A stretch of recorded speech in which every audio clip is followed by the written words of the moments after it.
Bonsoir, ravi de vous retrouver pour un nouveau numéro de NCI Reportage. Ce soir, on s'intéresse à un véritable fléau dont l'école ivoirienne a du mal à se débarrasser, les grossesses en milieu scolaire. Les chiffres donnent le tournis, 5833 cas sur la période 2021-2022. Parcours scolaire menacé, drames familiaux et recherche de solutions. Enquête à suivre. Et puis en seconde partie d'émission, direction Sassandra, ce petit coin de paradis pourtant plongé dans une sorte de léthargie. NCI Reportage, ça commence maintenant.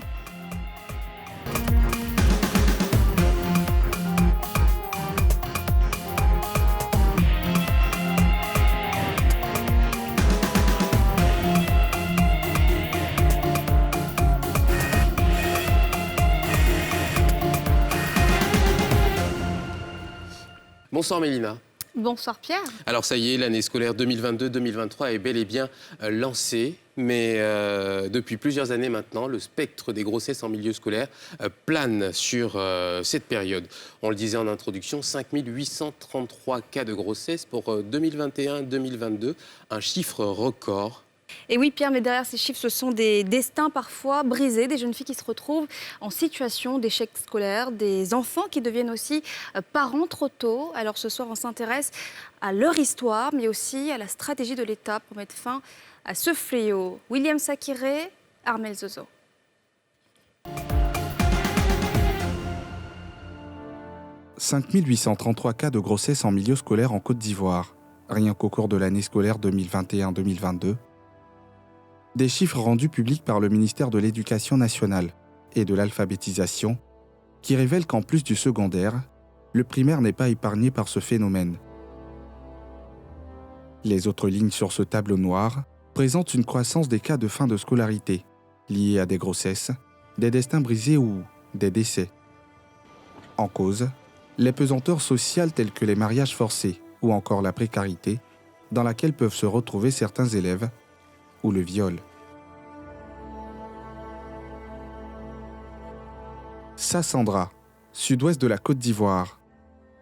Derrière ces paysages de cartes postales, il y a une ville qui se remet peu à peu d'un drame qui l'a secouée le 19 avril 2022. Le décès de l'élève Grastella Rosemande, 17 ans. Une mort qui, selon des informations recueillies sur place, serait liée à un avortement qui a mal tourné.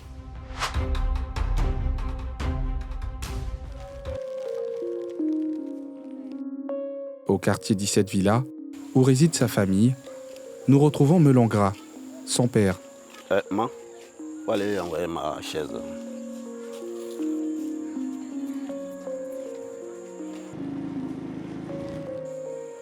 L'homme a accepté de se confier à nous quelques semaines après la mort inattendue de sa fille.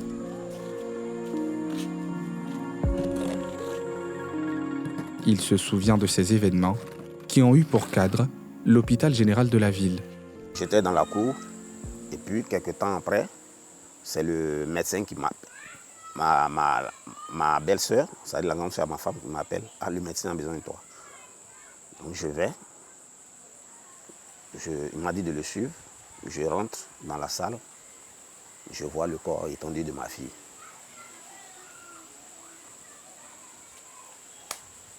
Donc c'est comme ça que j'ai vécu cela. Le rapport médical fera par la suite des révélations. Sur le rapport médical, c'est un signe d'avortement. Elle ne présentait aucun signe de grossesse. Bon, moi, naturellement, je suis l'homme, je ne peux pas savoir si elle est enceinte ou non. Bon, elle ne présentait aucun signe. Un destin brisé. Des rêves brisés. À tout juste 17 ans. Le projet qu'elle avait et qu'elle m'a dit, ah papa, je veux devenir hôtesse de l'air. Et moi, je lui ai dit, bon, tu vas jusqu'en terminale, tu as eu le bac, je ferai tout pour que tu sois hôtesse de l'air. Alors, c'est un projet que nous avions mûri ensemble. Alors, si ce projet-là, du coup, c'est éteint, mais en ce moment, vous-même mettez-vous à ma place pour voir le sentiment que je dois avoir. Melon souhaite, malgré la douleur, que le cas de sa défunte fille serve d'exemple. Le lundi de la rentrée, lorsque les élèves sont venus ici chez moi pour me dire, Yako, en partant, c'est le conseil que je leur ai donné. Je leur ai dit, aujourd'hui, moi j'ai perdu ma fille. Mais je ne voudrais pas que cela se répète dans le milieu scolaire. Il ne faudrait plus qu'il y ait encore des grossesses dans le milieu scolaire. Il faudrait que vous, les filles, vous vous confiez à des gens. Même si à vos parents, vous ne pouvez pas vous confier, mais à des amis, vous pouvez vous confier. Donc, je ne voudrais pas que cela se répète. J'ai perdu la mienne, mais il ne faudrait pas que vous soyez aussi des pertes pour vos parents. L'auteur de la grossesse serait un enseignant d'école privée. En Côte d'Ivoire, 1,53% des grossesses en milieu scolaire sont l'œuvre d'enseignants. Melon n'a pas voulu donner de suite judiciaire à l'affaire, bien que sa fille était mineure.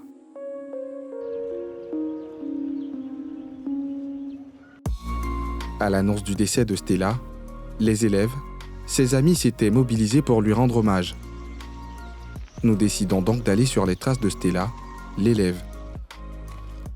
C'est au sommet de cette colline et au bout de ces marches qu'est situé son collège.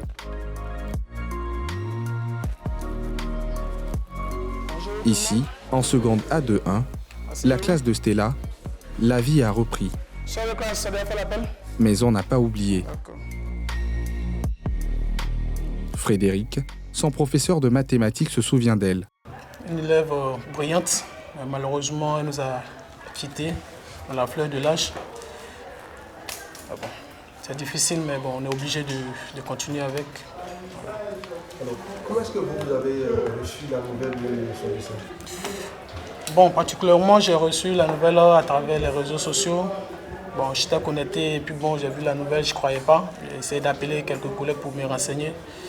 Et malheureusement, la nouvelle s'est avérée vraie. Elle était quelle zone de l'élève? Elle était plutôt calme, timide et travailleuse. Ouais. Elle s'en sortait en maths en tout cas. Dans les rangées de la classe, le souvenir de Stella est aussi vif. Aïcha était sa voisine et elle se souvient de la journée du mardi 19 avril 2022. J'étais en congé à Abidjan et puis il y a une camarade qui m'a appelée et elle m'a annoncé que ma voisine Grace Stella était décédée suite d'un avortement. Qu'est-ce que vous avez ressenti sur lui? Bon, ça m'a fait mal parce que c'était quelqu'un de bien, elle était gentille, donc du coup ça m'a fait mal. Est-ce que vous saviez qu'elle était enceinte? Non, je n'ai pas su. Elle m'a rien dit et puis elle ne présentait pas de signe de grossesse aussi. Tout juste devant Aïcha, il y a Olivia, la meilleure amie de Stella. Elle me manque beaucoup. Et puis je ne crois pas qu'elle est décédée. Entre amis, on se dit pas mal de choses. Des choses qu'Olivia nous dévoile. Au fait, elle avait enlevé une première grossesse. Il lui a dit que si elle répond grossesse, il ne faut pas qu'elle va enlever. Moi, mais je lui ai conseillé ça, il ne faut pas qu'elle va enlever. Et puis, un moment, avant de nous laisser en congé de Pâques, elle disait qu'elle ne se sent pas bien. Elle n'est pas trop médicaux. Bon, elle, c'est quelqu'un qui est sournoise, elle ne dit pas ces choses. Patron médical nous a dit qu'elle c'est le début de palu. Moi, je savais qu'elle était enceinte. 1, 2, 3, 4, 5 et 6. En dehors de la classe, on se souvient aussi de Stella. Avancez. La jeune fille était handballeuse. Ce matin, son équipe a entraînement. On se rapproche de 6 mètres, on tire. On cherche à marquer, c'est bon? Allez, top, c'est parti. On avance. Quelques semaines auparavant, l'équipe du coach Koulibaly avait gagné un trophée. Et Stella était là comme on peut le voir sur ses photos. Juste près de moi ici, là c'était le jeu de la finale, la catégorie junior fille. Et la même photo. La voici encore. Donc là, on va dire que c'est la dernière compétition. Oui, c'est ça, c'était sa dernière journée. Sa catégorie est championne en titre OASU, junior fille. Elle manque carrément à toute l'équipe. Parce que perdre quelqu'un qui intègre, c'est une nouvelle famille en fait. Quand tu viens en handball, c'est une nouvelle famille que tu intègres. Donc quand tu perds un membre de ta famille, forcément, on a mal. On a mal. Le cas de Stella n'était pas une situation isolée, selon Victor Goho, le directeur des études du collège. Elles sont au nombre de 7 filles qui sont en grossesse. Et ces filles-là, nous, éducatrices, qui ont contact permanent avec ces filles-là, quand on constate que par sa façon de faire, sa physionomie, elle sent que la fille est en grossesse, elle conduit ces filles-là à mon bureau et on monte un dossier pour ces filles-là, dans le but de les aider. Vous les aidez en faisant quoi par exemple? Bon, d'abord par des conseils, et puis on appelle les parents pour leur demander est-ce que votre fille est-ce que vous êtes au courant? Et avec les parents, pour notre conseil à la jeune fille qui est enceinte. Et puis, nous montons un dossier qui est fait avec le docteur Assoumou, qui est docteur des élèves, et un dossier pour la suivre. C'est l'évolution de la grossesse. Alors, au-delà même de l'évolution de la grossesse, est-ce qu'il y a un cadre qui est créé au sein de l'école pour les accompagner? Parce qu'avec la grossesse, elle sera amenée à faire des rendez-vous médicaux. C'est ça. Elle sera amenée malheureusement à faire des malaises, à tomber malade aussi. C'est ça. Comment est-ce que vous arrivez à gérer ça? Bon, nous avons nos éducatrices qui, par des conseils aussi, les aident aussi à supporter la grossesse. Par des conseils. Si on n'a pas autre solution à apporter, c'est un conseil que nous apportons. Est-ce que si par exemple elles ont manqué des devoirs, il y a quelque chose qui peut être fait? Oui, parce que il y a un dossier qui est monté. Quand elles manquent un devoir, elles ont leur carnet de visite dans lequel tout est marqué. Elles sont absentes, c'est marqué dans le carnet de visite. Donc elles sont dispensées.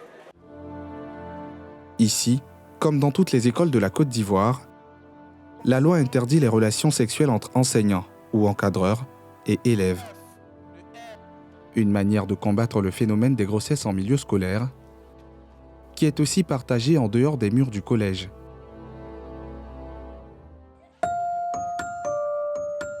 Quartier sans loi.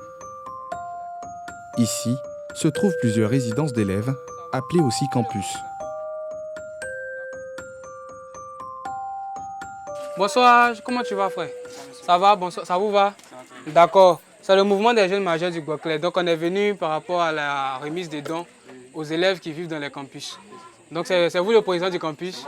D'accord, donc si tu peux rapidement faire venir tes camarades, juste leur lancer un message, voir un peu les conditions de vie et puis on va vous remettre les vivres qu'on a apportés pour vous. D'accord.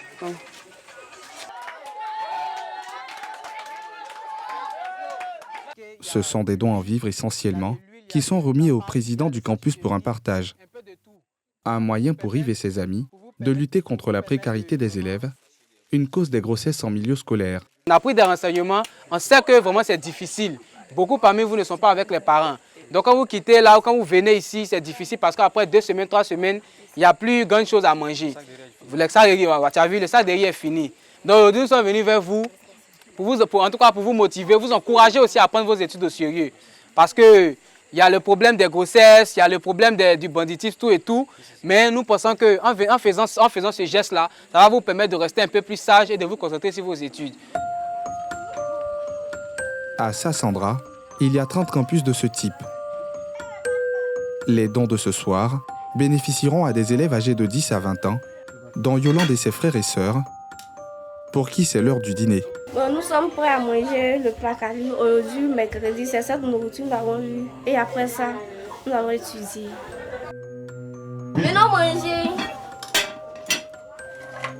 Yolande, 20 ans, élève en classe de première, partage cette pièce unique qui tient lieu de chambre, de cuisine ou encore de salle d'études avec ses 3 frères et sœurs et aussi élèves.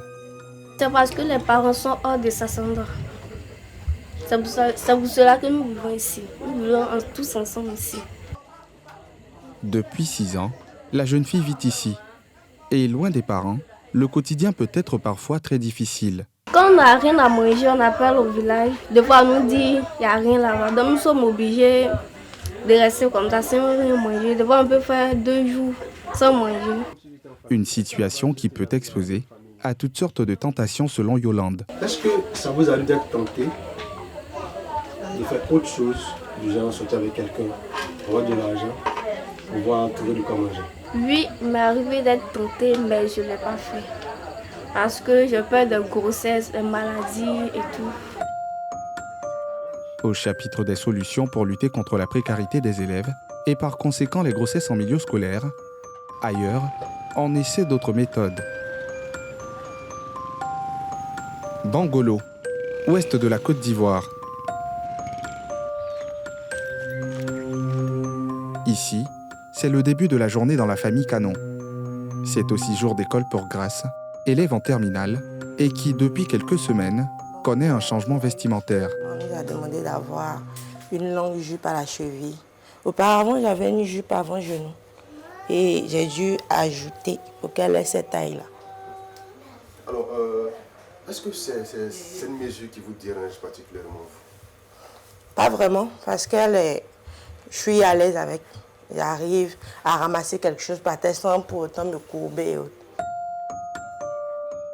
La jupe qu'elle portait avant, qui est désormais rangée au placard, c'est celle-ci. Et là, voici mon ancienne jupe. Elle m'arrivait là. Et pour prendre quelque chose, c'était difficile. Il y a les garçons, tout ça. Quand tu t'abaisses, il y a les souris un peu avec des arrière-pensées. Bon, je pourrais te demander à l'école. Alors que Grace prend la route de l'école, ses parents nous donnent leur avis sur le nouveau style vestimentaire pour lutter contre les grossesses en milieu scolaire. Quand tu n'es pas bien habillé, toi-même, c'est comme tu attires les regards des gens vers toi. C'est vrai, on n'a pas dit que quand tu es habillé comme ça, on peut... Mais au moins, ça sécurise un peu nos enfants. Ça sécurise nos enfants. Parce que imagine, si quelqu'un qui est venu s'asseoir, il ne peut même pas faire sereinement son cours. Bon, vous voyez un peu. Ça peut même amener le professeur vraiment à venir vers la fille. Et puis bon, lui dit ce qu'il ne pensait pas. Et oublie l'essentiel qui est son cours qu'il est venu dispenser. Donc nous aujourd'hui, ça nous plaît. Ça nous met, en tout cas, ça met nos enfants à l'abri de tout ce qu'on pourrait penser de négatif. Ça met vos enfants à l'abri de la problématique des grossesses en milieu scolaire. Voilà, tout à fait. Surtout la problématique des grossesses en milieu scolaire. Vraiment, ça dit que c'est devenu un phénomène même vraiment trop... Vraiment, on en parle trop et c'est visible. Sur le chemin de l'école, Grace a dû supporter le regard des uns et des autres. Bon, nos amis sont un peu moqués de nous dans les débuts. Parce qu'on nous traitait de des nonnes. Ouais, l'école veut faire ça, pourquoi? Est-ce que ça va empêcher? Ça va augmenter notre intelligence ou ça va nous permettre d'être plus meilleurs? Mais après un moment, ils ont dû copier. Parce que je retrouve les mêmes jupes encore sur nos amis. Donc je pense bien qu'on a dû marquer un point. Quelques minutes de marche plus tard, nous sommes au collège.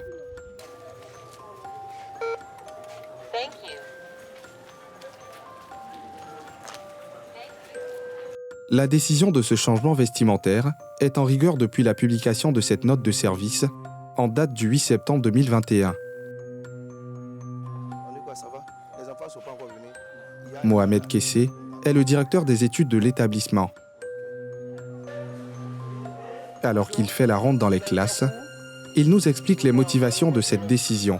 Nous sommes dans un milieu rural où les enfants, d'abord la sexualité, l'éducation, les parents sont loin et les enfants sont livrés à eux-mêmes.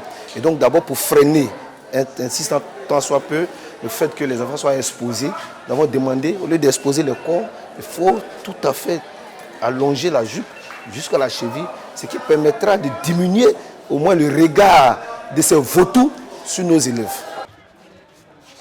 Le conseil d'administration du collège, présidé par Lassana Camara, veut aller plus loin et arriver à un changement radical des comportements de façon positive. Puisque nous prenons le zéro grossesse en milieu scolaire. Mais si les enfants veulent beaucoup s'amuser en faisant ce genre de comportements, je pense que nous ne pouvons pas éviter les grossesses. Et je pense que depuis l'année dernière, nous avons fait le constat des grossesses que nous avons eues ici. L'année dernière, l'année scolaire 2020-2021, nous avons eu 7 grossesses. Mais depuis l'application de ces jupes paysannes, cette année jusqu'au mois de mai, nous avons enregistré 2 grossesses. Et le paradoxe, c'est que nous avons eu les 2 grossesses se trouvent au second cycle. Au premier cycle, 0 grossesse. Et au second cycle, une fille de seconde A et une fille de terminale A. Ici, la question de la sexualité sans tabou est aussi une piste de solution. Les cours de DHC, il y a des chapitres qui sont consacrés à ça. Même en SVT, il y a des chapitres qui sont consacrés à ça. Et nous demandons aux enseignants de dispenser ces cours librement et aisément. C'est-à-dire qu'il ne faut pas faire des tabous autour de la chose. C'est qu'aujourd'hui, les enfants, avec les réseaux sociaux, ou bien les téléphones, où vous pouvez aller télécharger n'importe quoi, ils sont prêts à tout. Ils comprennent tout. Ils savent tout. Dans les classes, le message et l'objectif de réduire les grossesses est bien perçu par les enseignants et les élèves.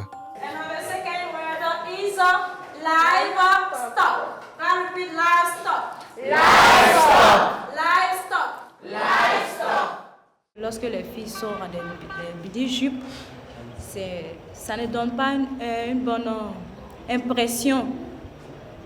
Donc, à l'école ici, au Goya, nous avons initié les longues jupes, les jupes paysannes, pour protéger nos filles. Bon, de l'harcèlement sexuel, par exemple. Lorsqu'elles portent des petits jupes, ça séduit les enseignants, leurs camarades élèves. Donc, pour qu'elles soient bien vues et bien protégées, pour ne pas attirer le regard, nous avons souhaité qu'elles soient dans les longues jupes. Nous retrouvons Grace dans sa classe. Et son voisin a son avis sur la question de la longueur des jupes des jeunes filles. Lorsqu'ils ont changé les modèles des jupes, en tout cas, ça nous a permis d'être au moins tranquilles. Parce qu'auparavant, lorsqu'elles portaient les mini-jupes, souvent quand nous montons les escaliers, nous voyons en bas de les jupes. Et cela ne présentait pas bien. Et depuis que l'administration a changé ces modèles-là, en tout cas, ça nous a permis d'être bien dans l'école. Mais en dépit de cette mesure, le phénomène continue de faire des ravages dans l'école ivoirienne et de sortir des jeunes filles du système scolaire.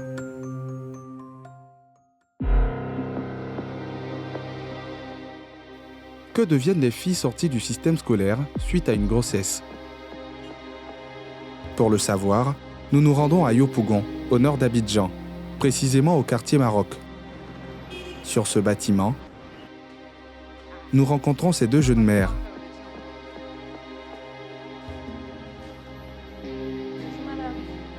Elles sont là pour une formation.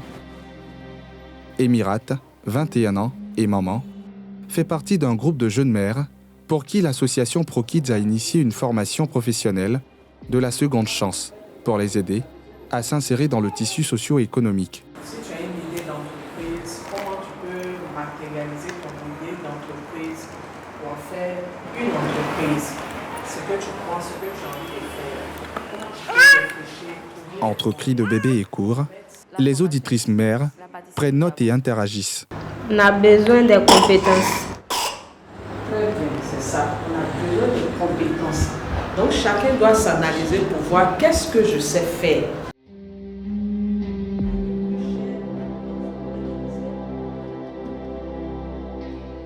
À la fin du cours, nous retrouvons Émirate, sortie du système scolaire suite à sa grossesse et aujourd'hui maman d'un bébé de bientôt 2 ans.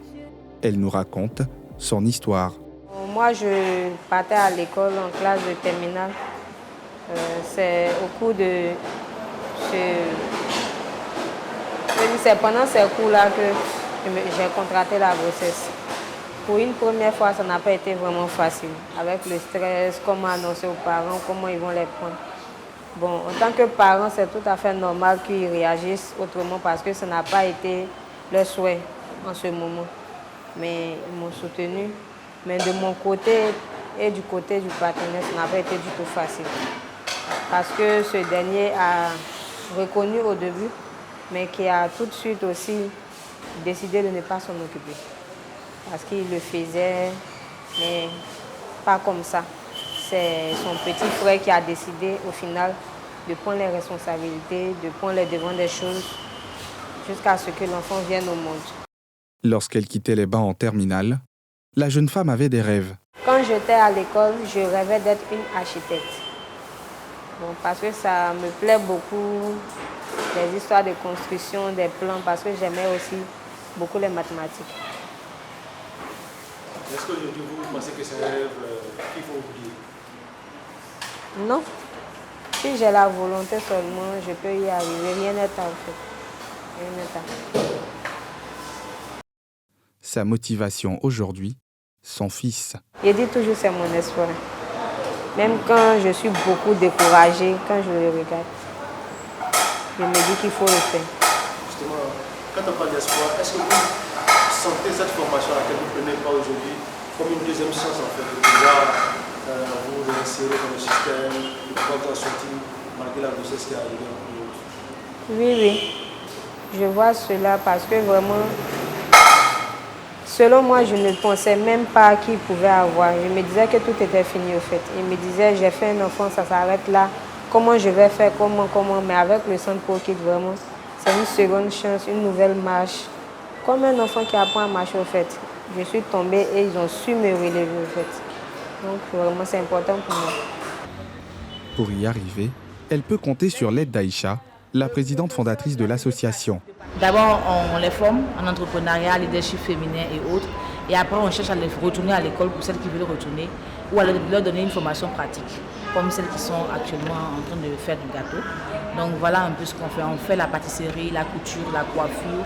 Et à travers le centre d'autonomisation, qu'elles finissent la partie apprentissage, elles rentrent dans les centres-là pour travailler elles-mêmes vers leur autonomisation.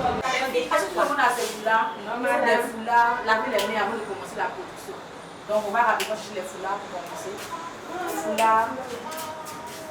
Foulard, j'ai un pas de café. C'est qu'il ne faut pas laver la main, laver les beaux mains. Laver les mains et puis on va commencer.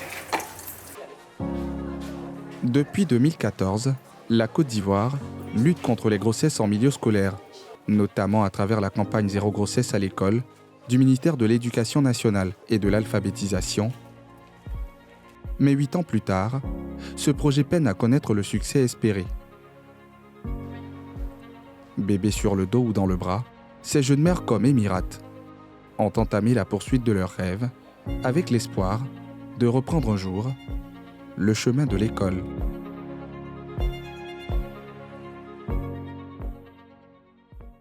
Pourquoi n'arrive-t-on pas à freiner ce phénomène, Pierre? Eh bien, on va accueillir en plateau Madame Brigitte Tamon-Nguessan qui va tenter de répondre à cette question. Elle est notre invitée ce soir. Bonsoir. Bonsoir Pierre, bonsoir Mélina. Bienvenue. Bienvenue, vous Merci. êtes la chef du service renforcement des capacités à la direction de l'égalité et de l'équité du genre. Bienvenue. Avant de commencer, l'année scolaire vient de débuter en Côte d'Ivoire. Est-ce que c'est une source d'inquiétude pour vous, compte tenu de l'ampleur du phénomène? Oui, bien entendu, 5833 cas de filles pour l'année 2021-2022, c'est inquiétant parce que si ces filles-là ne retournent pas à l'école, c'est quasiment 2 lycées Sainte-Marie ou 20 écoles de proximité qui seront fermées. Est-ce qu'on sait situer exactement le problème en Côte d'Ivoire? Situer le problème, c'est-à-dire? C'est-à-dire quelles sont les causes de ce phénomène? Les causes sont nombreuses. On a les causes structurelles, on a les causes socioculturelles et on a les causes comportementales. Les causes structurelles, c'est par exemple l'éloignement des établissements, des lieux d'habitation, la suppression des internats et puis la défaillance même au niveau de l'encadrement des élèves. Ça, c'est le niveau structurel. Ensuite, le niveau socio-culturel, on a les pesanteurs socio-culturelles qui sont en faveur du mariage des filles. On a aussi mariage précoce. Hein, on a des communautés qui sont favorables à ces mariages précoces. Donc là aussi, ce sont des pesanteurs qui sont socio-culturelles néfastes. On a aussi les causes comportementales, comme je l'ai dit, la sexualité précoce, on a la pression des pères, on a la crise de l'adolescence, donc les causes sont multiples. Si l'accès peut-être aussi à la contraception, manque aussi peut-être d'éducation sexuelle des élèves, des jeunes filles et des jeunes garçons? Sûrement. En fait, de sexualité, on ne parle plus trop d'éducation sexuelle. On parle plutôt d'éducation à la santé et à la vie saine. D'accord. Qui est plus englobant, qui comporte certes l'éducation sexuelle, mais aussi des compétences qu'on donne aux filles pour pouvoir se prendre en charge. Alors, dans le reportage, pour répondre à cette mesure, il y a une école qui prend la décision de rallonger la taille de la jupe des filles. Cette mesure peut donner l'impression que les filles sont parfois les seules coupables dans ce fléau. Qu'est-ce que vous avez pensé de cette mesure? Bon, c'est plutôt dans un souci de protéger ces filles-là, ce n'est pas pour les sanctionner. Mais on ne veut pas s'arrêter à ces jupes-là. Il faut aussi renforcer leurs capacités, comme je l'ai dit, les capacités pour pouvoir se prendre en charge, pour pouvoir prendre une décision, savoir dire non, savoir négocier, savoir communiquer.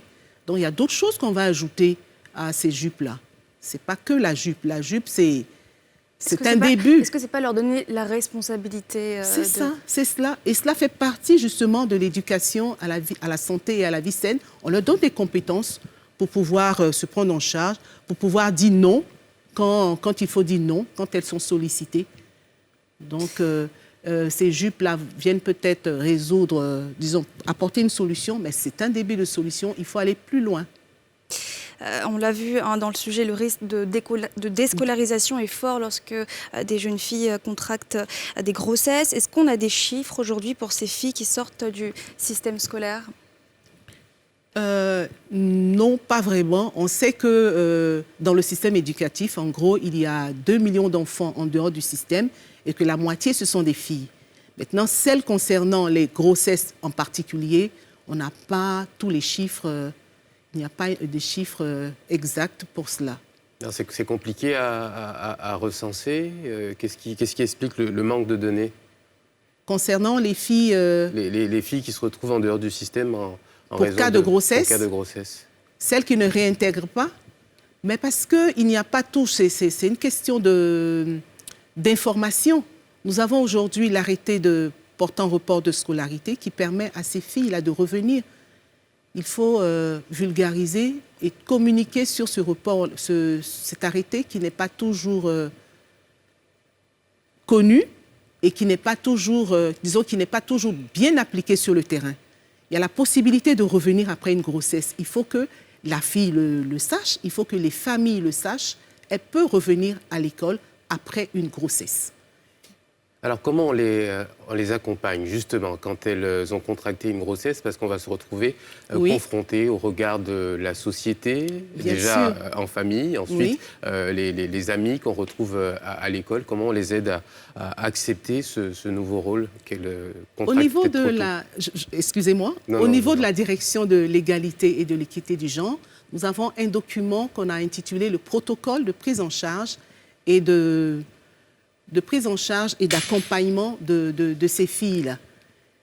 Il s'agit de responsabiliser tous les acteurs autour de la fille enceinte, elle-même en premier. Il s'agit de montrer disons, le rôle de chacun, que chacun doit jouer autour de cette fille enceinte-là. Elle-même, elle a son rôle à jouer. L'auteur de la grossesse a son rôle à jouer. Les parents ont un rôle à jouer, l'école a un rôle à jouer, la communauté, les centres sociaux et même le service judiciaire quand la fille a été enceinte à la suite d'un viol. Donc c'est tout un accompagnement autour de la fille qu'on retrouve dans ce protocole de prise en charge des filles enceintes ou mères. Donc concrètement, comment ça se passe? Une fois qu'une fille est enceinte, l'école doit vous rapporter ce cas-là pour que vous puissiez mettre en marche tout ce système? Oui, c'est cela. L'école même est formée à cela. L'école a ce document-là. L'école sait le rôle qu'il doit jouer auprès de la fille. Chaque acteur sait ce qu'il doit jouer, le rôle qu'il doit jouer. Parce que ce document-là, c'est vrai qu'il a été élaboré. Il demande encore à être mieux connu, d'où le problème de la vulgarisation et de la communication autour de ce protocole-là. Sinon, les documents existent pour prendre en charge la fille enceinte et même la fille mère qui revient à l'école. Les auteurs de ces grossesses en milieu scolaire sont parfois des hommes qui ont des petits métiers, mais c'est aussi des enseignants. Que dit et que fait le ministère de l'Éducation nationale pour ces derniers? Pour les enseignants? Oui. Pour les enseignants, le chiffre a vraiment beaucoup baissé. Aujourd'hui, on a 1,53%, mais c'est quand même beaucoup, parce que ça doit être 0%. Nous avons un arrêté portant code de conduite des personnels des structures privées et publiques relevant du ministère de l'Éducation nationale qui justement interdit ce genre de rapport. Et si ce n'est pas respecté, il y a des sanctions disciplinaires et des sanctions pénales. Donc l'enseignant sait aujourd'hui que la fille est protégée et que lui-même, il est régi par un code de conduite. Il y a un code de conduite qui a été élaboré depuis 2014 déjà. Donc ce n'est pas un document récent. Ça existe un code de conduite pour justement encadrer cela. Alors aujourd'hui, on a enregistré, on l'a rappelé, rappelez-moi le chiffre, 5833 cas de grossesse pour l'année 2021-2022. Oui. L'année d'avant, c'était moins. Oui. On est sur une pente ascendante. Quelle est la stratégie pour les années à venir pour réduire l'ampleur du phénomène? Puisqu'on a déjà une stratégie qui est en place, mais malgré ça, on a des chiffres qui augmentent. Bon, la stratégie, elle demande d'abord beaucoup de moyens à être déployés. Mais en attendant, il y a des actions qui sont menées. Il y a des actions qui sont menées. Nous, au niveau de la direction de l'égalité et de l'équité du genre, nous tablons sur la formation, la capacitation de tous les acteurs du système éducatif. Les communautés doivent avoir leurs compétences renforcées. La famille, l'école, les enseignants, les élèves eux-mêmes doivent avoir un renforcement de leurs capacités pour pouvoir faire face à toutes les difficultés, entre autres les grossesses, les violences de genre à l'école. Donc il y a cette stratégie qui est mise en place, mais à côté, il y a des mesures de tous les jours. On a par exemple aussi renforcé au niveau de notre direction les acteurs, les animateurs de radio de proximité pour qu'ils relaient l'information, ils fassent la sensibilisation communautaire. Par exemple, on a renforcé aussi ce qu'on appelait les groupes de protection, les comités locaux de protection dans les établissements pour aussi faire de la sensibilisation auprès des élèves. Et on a aussi renforcé les compétences des enseignants eux-mêmes qui doivent aussi détecter ce genre de difficultés. Quand un élève, fille comme garçon, a des difficultés, l'enseignant ou l'éducatrice doit pouvoir détecter cela et orienter l'élève vers les services sociaux. Petite question qui divise. Est-ce que vous seriez pour la dépénalisation de l'avortement pour permettre à ces enfants qui ne sont pas prêts à être parents de continuer une vie normale? Non. C'est non négociable. On ne peut pas permettre aux filles de se faire avorter. Nous, on agit plutôt en amont. On agit en amont, on leur donne des compétences, mais on ne peut pas les accompagner dans un avortement. Quand on sait que l'avortement, il y a des risques de mort pour la jeune fille, on ne peut pas. Il y a d'autres solutions. Avec le protocole, on accompagne la fille enceinte. Oui, alors effectivement, il y a des risques, mais il y a quelques semaines, on traitait un sujet ici sur l'avortement et on se rend compte que parfois ces filles sans solution sont contraintes de recourir à des pratiques non accompagnées. Mais c'est vrai que c'est un sujet qui est long, qui est délicat. Oui, on n'aura pas la réponse ici. Merci en tout cas d'avoir accepté notre invitation pour parler de ce sujet, à moins que vous ayez quelque chose d'autre à partager avec nous, un message adressé aux familles, aux jeunes filles qui se retrouvent dans ces situations. Bon, surtout, le message que je veux donner, c'est que l'école est dans la communauté. Donc, il faut que la communauté s'implique aussi dans ce combat de la lutte contre les grossesses en cours de scolarité. Nous avons besoin de la participation des familles, de la communauté, avec l'école, c'est ensemble qu'on va lutter contre ce fléau-là, de façon durable. Quand vous parlez de la famille, c'est vraiment avoir des discussions sur l'éveil sexuel des enfants, mettre les pieds dans le plat. C'est des choses qui ne se font pas beaucoup. Bon, on a l'éducation parentale aujourd'hui qui permet de la communication entre parents et enfants. C'est une solution. C'est une solution. Donc, c'est tout le monde qui doit s'y mettre. Et pas que la famille, même d'autres ministères techniques qui nous accompagnent, le ministère de la Santé, le ministère de la Femme, le ministère de la Solidarité et de la Protection de l'Enfant. Il y a plusieurs ministères qui nous accompagnent dans cette lutte-là. C'est une affaire de tout le monde, mais pas que du ministère de l'Éducation Mutualiser nationale. les efforts pour endiguer ce phénomène. Merci infiniment, Madame Brigitte Amon-Nguessan. Je rappelle que vous êtes la chef du service renforcement des capacités à la direction de l'égalité et de l'équité du genre. Merci d'avoir été avec nous. Merci à vous. Et ne bougez surtout pas, NCI Reportage revient après une page de publicité pour un reportage consacré au potentiel touristique de Sassandra. Et ce sera après une courte page de pub. À tout de suite.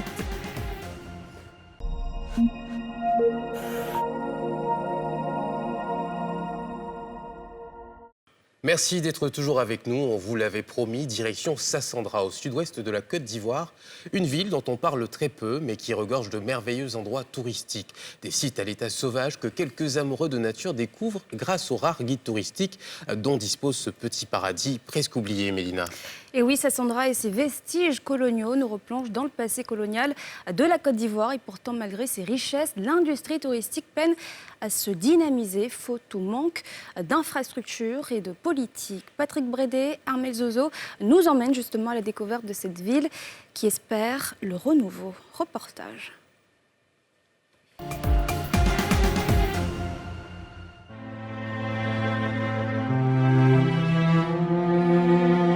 Entre le fleuve San Andrea, devenu Sassandra du fait de l'influence française, et les flots de l'océan Atlantique, la ville de Sassandra essaie de reprendre vie. Les pirogues colorées des pêcheurs ghanéens ont remplacé les navires européens qui faisaient de cette ville le poumon économique de la Côte d'Ivoire avant son déclin dans les années 50. L'un des vestiges de cette époque glorieuse, c'est son vieux wharf qui continue de défier l'océan. Vous faites quoi? Basile Frébault revient souvent sur cette plage qu'il a vu grandir. Le président du conseil régional du Boclay replonge dans les souvenirs des années glorieuses du port de Sassandra. Son imposant wharf, hors d'usage depuis 1972, servait pour les exportations du cacao, du bois, des agrumes et de la banane. On voyait le défilé permanent des chaloupes et des chalutiers qui prenaient les bois de billes sur le fleuve pour venir les donner aux bateaux qui les amenaient vers l'Europe. Oh, c'était joli à voir. La nuit, Sassandra sur la mer, c'était un jeu de lumière terrible. Et c'est ça. Et ça fait que chaque fois qu'on revient ici, on a un pincement au cœur et on se dit quel gâchis. L'ouverture du canal de Vridi à Abidjan en 1950, puis la création du port de San Pedro dans les années 1970, feront sombrer Sassandra dans l'oubli. La volonté politique était à l'époque de créer une nouvelle ville, qui est la ville de San Pedro. Et le président Oufoué a mis tout, a jeté tout son dévolu sur la ville de San Pedro, et aujourd'hui ça a créé le port. Mais en tant que fils de Sassandra, en tant que fils, c'est vrai, j'ai un pincement au cœur. J'aurais bien voulu avoir le port chez moi, parce que j'ai un fleuve qui peut prendre 5 à 10 bateaux au quai.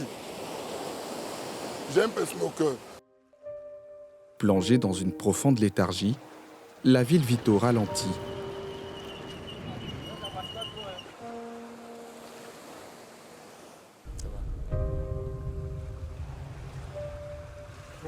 La maison du gouverneur Binger, c'est cette bâtisse qui surplombe la baie et l'embouchure du fleuve. Construit en 1893, ce témoin du passé colonial de Sassandra tombe en ruine. En face, l'océan grignote inlassablement des pans entiers de l'histoire de la ville. C'est un gâchis. On aurait pu exploiter ça, en faire un grand lieu de retrouvailles. Parce que vous voyez la belle vue qu'on a. Et je crois que... C'est un lieu d'histoire. Un lieu d'histoire. La maison du gouverneur, c'est ça, on aurait pu. On aurait pu. On aurait pu. Ces vestiges à l'abandon, son histoire et ses plages épargnées par le tourisme de masse font de Sassandra une destination authentique. C'est justement ce qui a fait craquer ces jeunes touristes pour un séjour de 180 000 francs CFA par personne. C'est au pied du palais du gouverneur Binger que ces amoureux d'histoire et de nature démarrent cette excursion, organisée par Anthony, un entrepreneur culturel originaire de la région. On vient à Saint-Sandra pour rechercher le dépaysement, pour rechercher une expérience unique et authentique, sachant toute l'histoire qu'il y a ici et tout le passé historique. Mais il n'y a pas que ça, c'est ça qui est magnifique, c'est qu'on a autant, c'est un peu un mélange de Bassam et de San Pedro si vous voulez. C'est-à-dire qu'il y a des bâtisses coloniales donc, qui sont les témoignages d'un passé historique. Enfin, le dépaysement en majorité, mais aussi pour en apprendre plus sur l'histoire de la Côte d'Ivoire. Donc je suis blogueuse, donc je suis très curieuse, j'aime aller à la découverte de l'histoire de mon pays. Et juste derrière vous, on a la découverte du gouverneur. Tout de suite, ça vous a connecté à l'histoire. Exactement, c'est une preuve en fait du passé de la Côte d'Ivoire. Parce qu'il ne faut pas se limiter à ce qu'on a appris à l'école, il faut aller au-delà. Donc je pense que c'est l'occasion idéale. Les artistes du groupe sont venus nourrir leur inspiration. On écrit une petite histoire, c'est comme un grand-père qui en fait envoie sa fille venir découvrir un trésor à Sassandra. Et il lui laisse en fait des indices qui vont l'emmener en fait à faire le tour de pas mal de monuments ici à Sassandra. Et à la fin, elle découvre en fait le trésor qui a un courrier dans lequel son grand-père lui dit qu'en fait il avait envoyé là pour pouvoir s'imprégner de sa ville, découvrir les monuments de sa ville. Et c'est ça le trésor en fait, découvrir sa région et tout ça. J'ai déjà vu pas mal de choses à l'étranger, mais là, être en contact avec ce que je vois là, la maison du gouverneur, comme elles l'ont dit tout à l'heure là, c'est vrai. Enfin, on en a entendu parler, il fallait que je voie ça de mes propres yeux. Cette destination encore confidentielle va leur révéler ses innombrables richesses.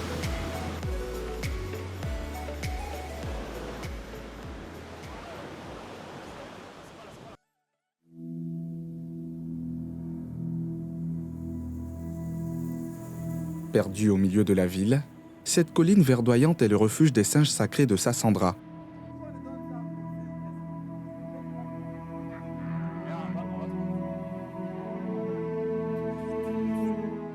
Pour la première activité du groupe, c'est cette attraction que propose Landry, le guide touristique.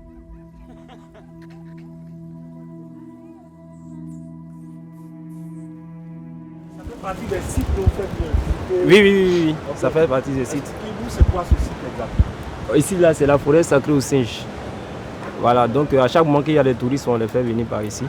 Et ils visitent tranquillement les singes. Voilà, et on ne les tue pas, les singes ici. Il est venu par là-bas, voilà, il ne faut pas les tuer. Et quand les tue, il y a des problèmes qui arrivent. Il y en a combien?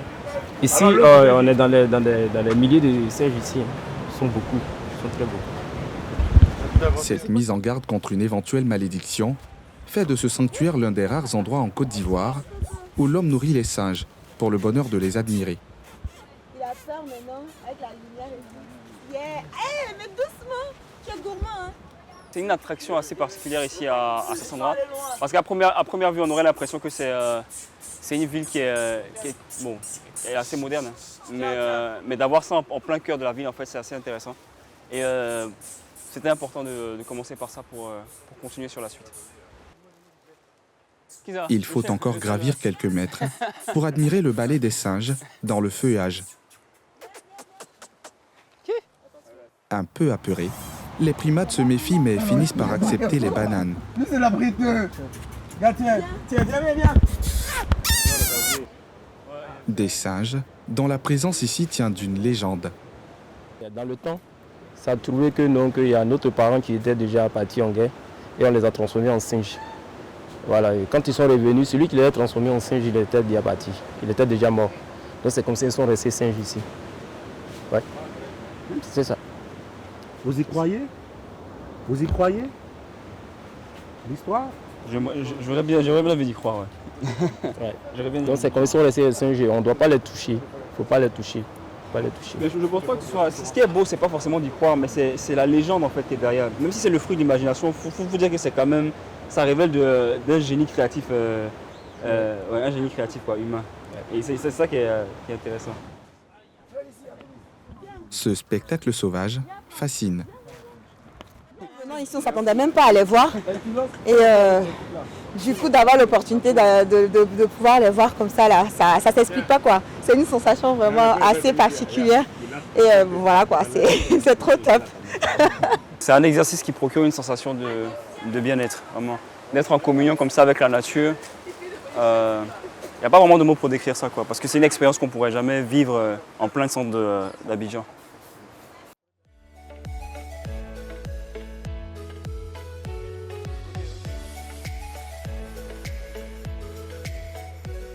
Après cette escapade nature, les voici dans les rues de Sassandra. Cette stèle qui orne le trottoir est le début d'une balade dans l'histoire de la vieille ville. Le mémorial du SS Dumana, ce navire britannique torpillé par les Allemands le 25 décembre 1943, rappelle que les côtes de Sassandra ont été le théâtre de combat pendant la Seconde Guerre mondiale. Je viens à peine d'apprendre l'information. Je trouve ça super intéressant parce qu'on n'en parle pas vraiment. On ne sait pas que dans des villes comme Sassandra, il y a de tels monuments. En fait. Et c'est un peu dommage pour moi.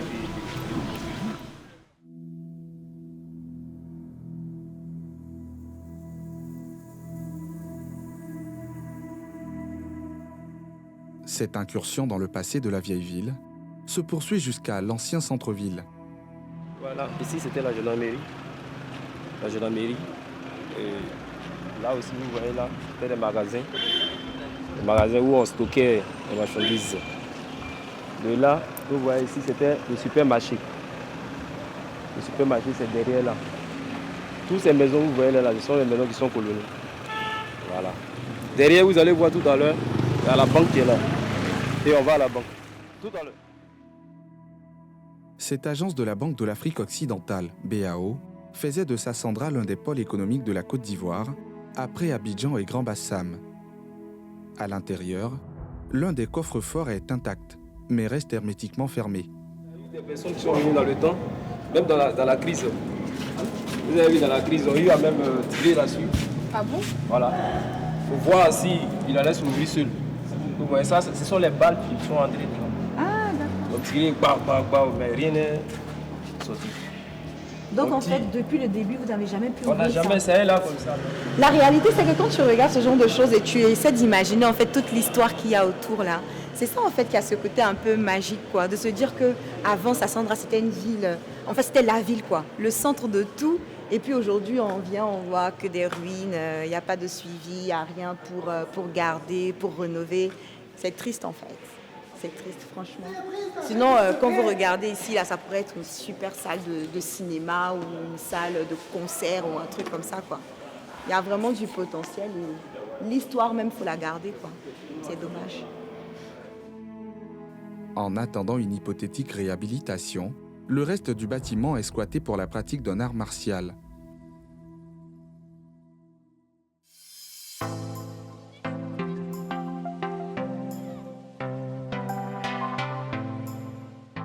Moins connue et moins fréquentée que Grand-Bassam ou San Pedro, cette bourgade sur la côtière cache d'autres trésors dans son arrière-pays.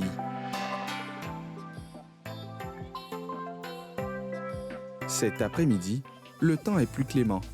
Pour agrémenter le séjour, l'excursion a pris la direction du Bassa Drivin, à 20 km de la ville. Ce village est l'une des plus belles cartes postales de Sassandra. On est à Sassandra, c'est une très belle plage. Et là, franchement, on nous a beaucoup parlé de ça. Et donc aujourd'hui, on a vraiment décidé de venir voir ça. Et là, déjà, les vagues, c'est très beau, quoi. Ouais, c'est l'un des meilleurs spots, de la Côte d'Ivoire. Hein. C'est l'une des plus belles plages. Et pour les surfeurs, c'est l'Eldorado, c'est ça? Les surfeurs ivoiriens. Vous cherchez quoi? Le dépaysement, la nature? Enfin, pour ceux qui aiment nager, comme moi, c'est l'adrénaline. Et puis, voilà. Salomon et Fabien n'ont pas perdu de temps pour se jeter à l'eau. Un peu glacée, certes, mais elle est bonne. Ouais. Là, j'ai réussi, tu vois. J'ai profité. Ouais, Sur le rocher tortue, allez, ça vient! Les surfeurs, des jeunes du village, flirtent avec les vagues.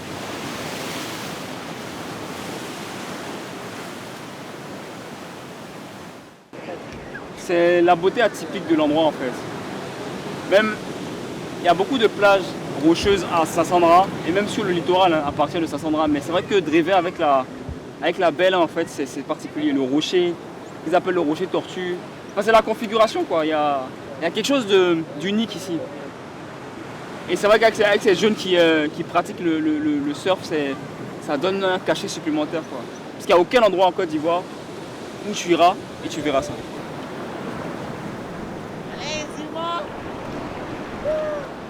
Ici, le dompteur des vagues, c'est Ézéchiel.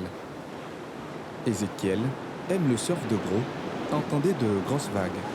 En compagnie d'autres surfeurs, il est capable de s'offrir à la vague sans hésiter, de tenir la ligne, au cas échéant d'encaisser. Depuis l'âge de 10 ans, celui qu'on surnomme Petit Poisson a ancré sa vie autour des vagues. Il y a des étrangers qui venaient surfer dans le village ici. Et puis bon, je les voyais glisser sur les vagues, ça me plaisait. Moi aussi, je me suis lancé à ça. Dans ce domaine-là, je ne savais pas ce qui était le surf, quoi. Mais quand j'ai vu les personnes planer sur les vagues, moi, ça m'a fait plaisir, j'étais tellement content. Moi, c'était curieux, quoi. Donc, je me jetais à l'eau avec ma pêche aussi.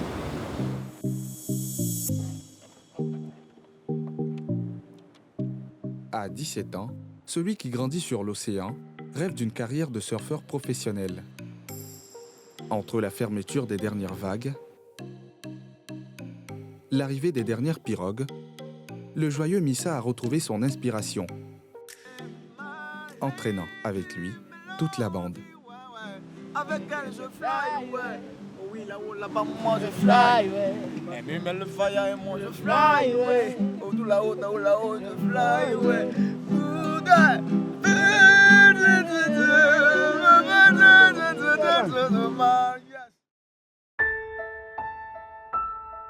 La musique du soir nous entraîne dans les mémoires Bassa Drévin.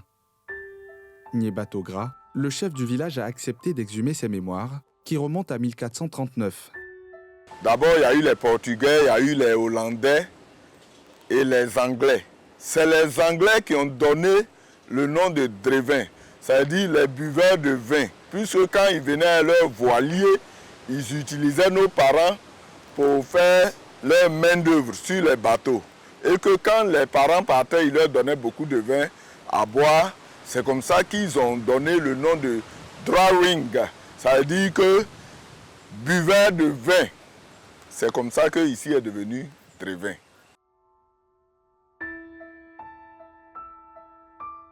C'est ce poste de douane, l'un des premiers du pays, qui servait de lieu d'échange.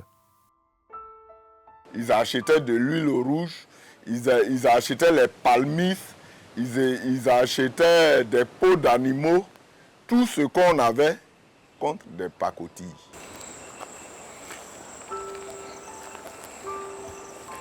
Sur les traces de son passé, Bassa Drévin a découvert en 2012, grâce à l'ONG Devoir de mémoire, cette grotte qui aurait servi pour la traite négrière.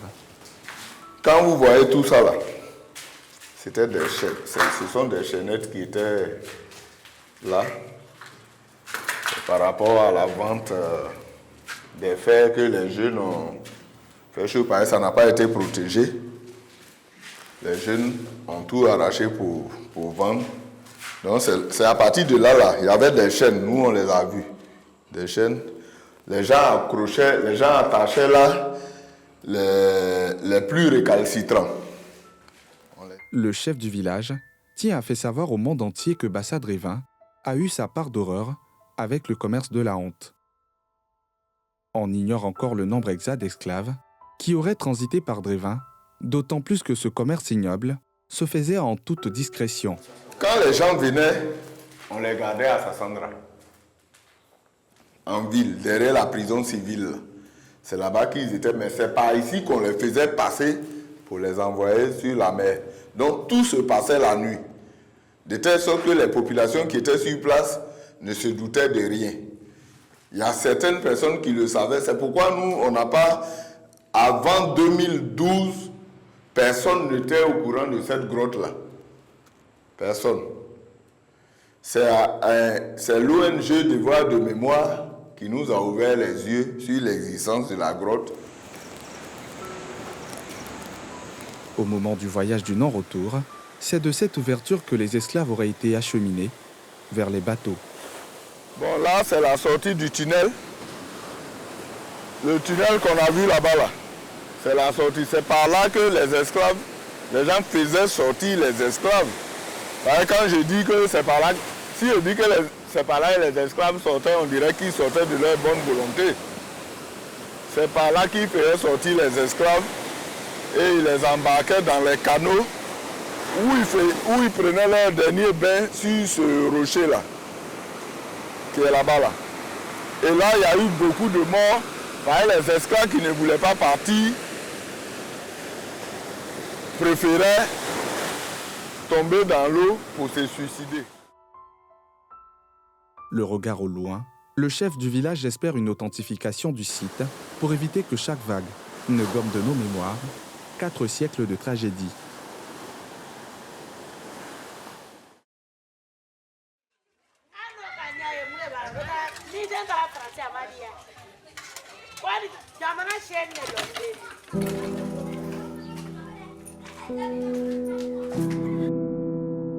Le lendemain, nous retrouvons Landry.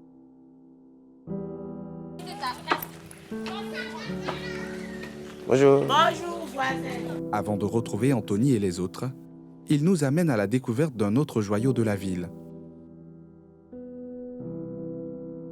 À environ 15 km de Sassandra, le pont Huygens se dresse avec majesté depuis 1940. Au milieu du fleuve Sassandra, le premier pont en béton du pays est entouré d'une forêt luxuriante. Pour mieux l'admirer, ce chemin mène à la berge du fleuve. Très joli parce qu'il y a les hippopotames à visiter. Et puis le pont est très joli à voir. Le pont a duré pendant combien d'années? C'est très longtemps. Donc là, on vient visiter aussi le village. Mais vous, personnellement, qu'est-ce qui vous plaît dans ce pont? La nature. J'aime la nature. Très joli à voir. Il y a les oiseaux qui chantent un peu la biguinaise le matin. Très joli à voir. Souvent, on trouve les serpents.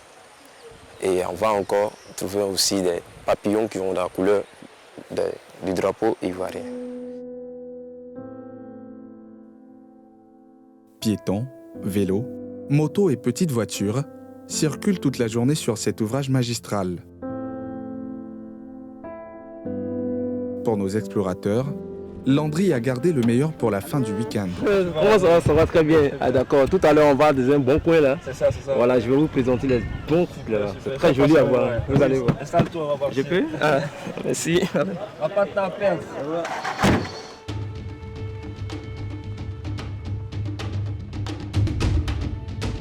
L'ultime étape de leur périple les conduit dans le dernier village de Sassandra.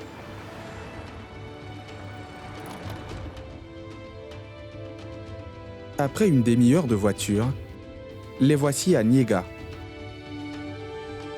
D'un côté, l'océan Atlantique et de l'autre, une rivière. Une fantaisie de Dame Nature qui fait d'eux des privilégiés. C'est vraiment la recherche de l'unique et du sensationnel. Parce qu'en fait, vous voyez cette plage, en fait, il n'y a personne à part nous. C'est une plage déserte. Et c'est ça en fait, c'est de se sentir un peu comme un Robinson Crusoe des temps modernes, quoi. Voilà, seul au milieu de nulle part, dans un paysage qui est magnifique et qui nous rappelle à quel point notre pays est beau. On est sûr aussi que ça? Oui, franchement, malgré le temps qui est pourri, mais la vue compense tout ça, quoi. On a décidé d'aller jusqu'au bout, découvrir tout ce qu'il y a et puis voilà, on va profiter. Dans ce décor de bout du monde, tout vient nous rappeler qu'ils sont au cœur de la nature en liberté. J'adore la nature, j'adore l'eau. Ça fait que quand je suis à côté d'un courant d'eau, aux côtés de la mer, que ce soit la lagune, même si c'est un marégot, je suis toujours en contemplation. Parce que voilà, c'est un élément dont je me suis accaparé. Je suis élémentaire, mais j'adore l'eau. C'est super. Ouais, c'est sauvage. L'homme n'a pas encore posé son empreinte. C'est vraiment beau. Et franchement, on ne regrette pas d'être venu. Bon, c'est vrai que c'est mon pays. Hein. On dit on ne monte pas son pays à sa main gauche, mais franchement, je pense qu'on peut se faire des vacances ici. On n'a rien à envier à certains pays européens, quoi. Bon. Quand même. Le groupe a été rejoint par Manuel et son épouse. Ce couple d'Espagnols a parcouru 6327 km de Madrid à Niéga pour contempler et immortaliser ce moment. Je ne peux pas imaginer un endroit comme ça. Même dans mon rêve, je ne peux pas imaginer un endroit si beau comme cet endroit. Landry a réussi à émerveiller ses clients. En tout cas, moi je suis très heureux tellement que ouais, j'ai lâché des boules. Hein. Ouais, je suis très heureux parce que depuis là, j'attendais ça. J'attendais que les clients soient heureux quand je les fais balader dans un site touristique comme ça. Et c'est ça qui m'a fait monter des mains. Ça a fait une fierté pour moi aussi. Je suis très content, monsieur.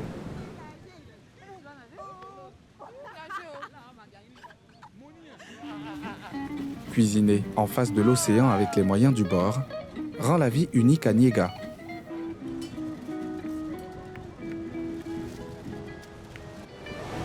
Moi, ma grand-mère m'a montré que quand tu peux pas avec les noix de coco, les trucs comme ça, tu vas dans les palmiers, c'est ça qui donne la bonne cuisine. On n'a pas besoin d'émisser, de faire quoi que ce soit.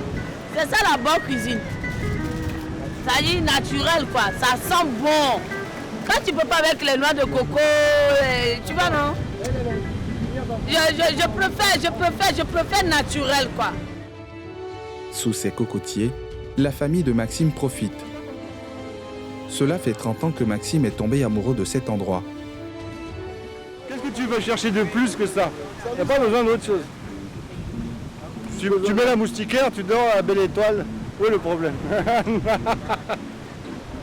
On cuisine comme on peut. C'est pas comme on peut, c'est comme on veut. On cuisine comme on veut. C'est ça le bonheur. J'ai juste eu la chance d'avoir 2 femmes qui aiment ça, c'est tout. Pour vous, c'est ça le bonheur. Ah, bien sûr. Ouais, c'est ça le bonheur. En tout cas, pour nous. Il est là le bonheur, il est là. L'exploration aura tenu toutes ses promesses pour Anthony et ses compagnons. C'est une chose en fait d'en parler et de se dire ok d'accord, voyager on a cette même passion en commun et c'est une autre chose en fait d'effectivement concrétiser, de venir avec ces personnes et de sentir que effectivement on partage cette passion là parce qu'en fait on a ce même sentiment là quand on découvre en fait ces endroits là. Sassandra rêve d'inviter le monde entier sur les routes des plus beaux trésors pour entamer sa cure de jouvence.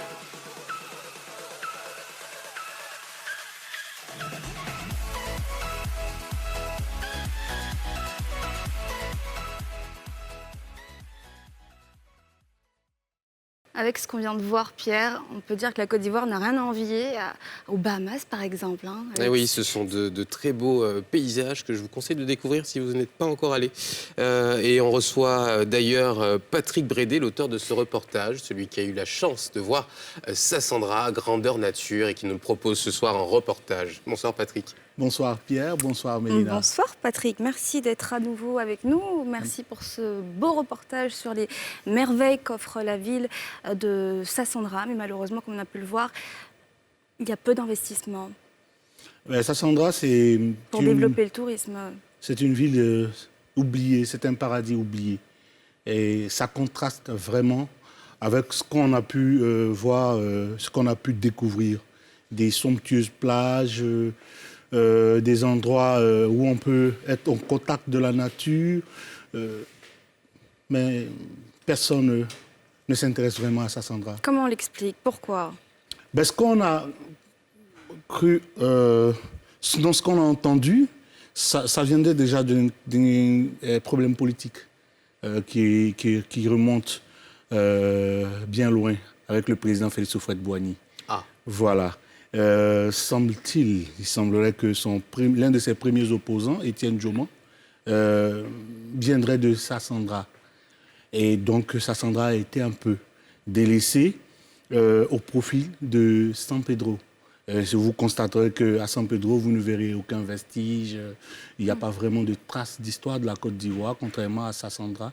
Et ironie, quand on finit tous les investissements à San Pedro, on se rend compte que Étienne Djoman vient en fait de San Pedro. Alors, et vous en parlez justement de cette histoire coloniale de la Côte d'Ivoire qui est très marquée dans la ville. Vous avez pu avoir accès à certains lieux qui sont pourtant interdits aux touristes. Comment vous faites, Patrick? Ça commence à devenir une habitude. C'est plus la chance. Hein. Mais c'est beaucoup de... À la vérité, pour ce qui concerne Sassandra, c'est beaucoup de préparation. On a préparé ce sujet-là, on va dire, pendant un mois. On en discutait avec Pierre. Et effectivement, l'un des sites où les populations, sinon les touristes, ne peuvent pas se rendre, c'est cette fameuse grotte qui aurait vu passer des esclaves dans le village de Bassa-Drevin. Et voilà, le site est aujourd'hui fermé et pendant 2 jours, les échanges, les négociations avec le chef du village qu'on voit ici derrière, ça a été très houleux. Contrairement aux autres fois où j'ai réussi à convaincre aussi facilement, ça a été très très houleux. Quand je vous dis houleux, parce que le site est fermé, je n'ai pas compris pourquoi, alors que c'était un bout d'histoire de la Côte d'Ivoire, de l'Afrique, de l'humanité qui est en train de disparaître. Parce que vous allez par exemple en bordure de mer, là où on a un canal qui serait, où des esclaves auraient été envoyés, qui est en train d'être refermé par le sable. Le sable et des travaux continuent, on nous a dit, pour essayer de comprendre ce qui s'est réellement passé. Mais en attendant, ça reste difficile d'accès. Et donc, à nos téléspectateurs, on a un peu poussé plus loin avec le chef du village et ça sera vraiment, on va dire, une exclusivité. Alors, il n'y a pas que ces tunnels et ces grottes, il y a aussi des bâtiments et des maisons coloniales. Comment tout ce patrimoine est entretenu? Est-ce qu'il y a aujourd'hui un entretien de ce patrimoine? Et c'est ce qui déchire le cœur.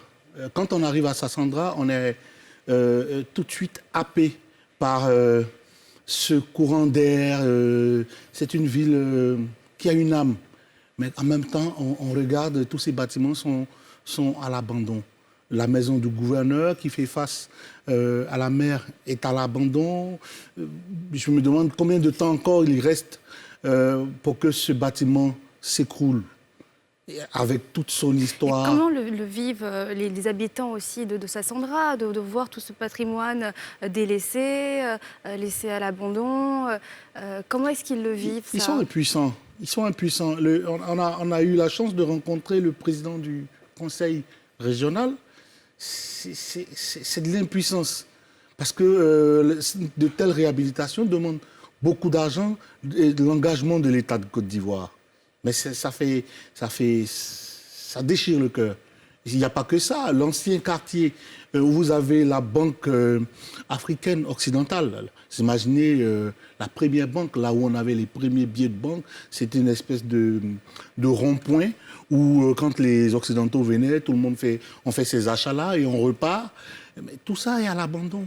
Tout ça est à l'abandon. On a pu voir là, ce qui servait de gendarmerie, la première gendarmerie, sûrement le bureau de l'une des premières gendarmeries en Côte d'Ivoire, en Banco. Et là, mais ce sont des bâtiments qui tout doucement sont soumis aux aléas du climat et donc sont en train de se détériorer.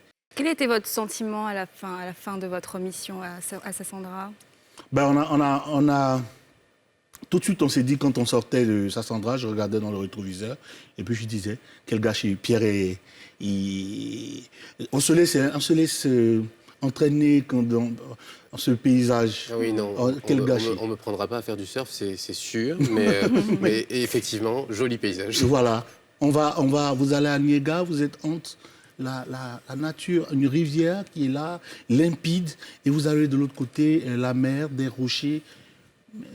Est-ce qu'il y a des projets aujourd'hui qui sont connus pour redonner son attrait, exploiter tout ce potentiel touristique qu'offre Sassandra?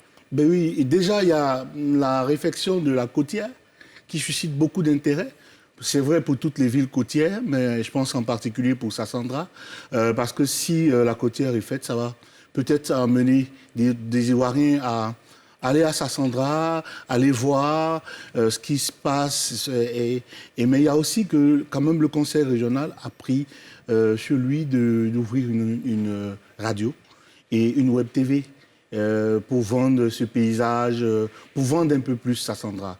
Voilà. Mais ça ne va pas régler le problème. Le problème de Sassandra, c'est un plan Marshall qu'il faut. Il n'y a pas d'hôtel à Sassandra. Il n'y a pas d'hôtel à Sassandra. Ouais, comment est-ce qu'on arrive à loger tous ces touristes qu'on veut voir arriver à Sassandra, qui doivent aller voir toutes ces baies, la baie de Dagbego, si on n'a pas de réceptif hôtelier? Ce n'est pas la place qui manque. Le seul le seul bâtiment qui est vraiment entretenu, et là, vraiment, on est